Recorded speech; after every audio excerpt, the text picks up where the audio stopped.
Kompas Update. Anda menyaksikan Kompas Update pukul 19 waktu Indonesia Barat. Saya Friska Clarissa. Saudara, sebuah minibus menabrak pengendara motor yang berboncengan di Jalan Poros, Kabupaten Pangkep, Sulawesi Selatan. Dalam kecelakaan ini, seorang penumpang sepeda motor meninggal dunia di lokasi kejadian. Sejumlah warga terlihat mendekati lokasi kecelakaan untuk menolong para korban yang tergeletak di badan jalan. Seorang penumpang sepeda motor meninggal dunia di tempat, sementara pengemudi motor yang mengalami luka-luka dilarikan ke rumah sakit. Petugas kepolisian yang tiba di lokasi langsung melakukan olah TKP dan mengamankan seorang sopir minibus beserta kendaraannya.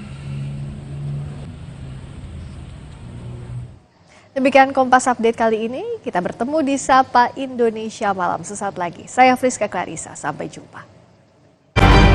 Kompas Update dipersembahkan oleh Morigro.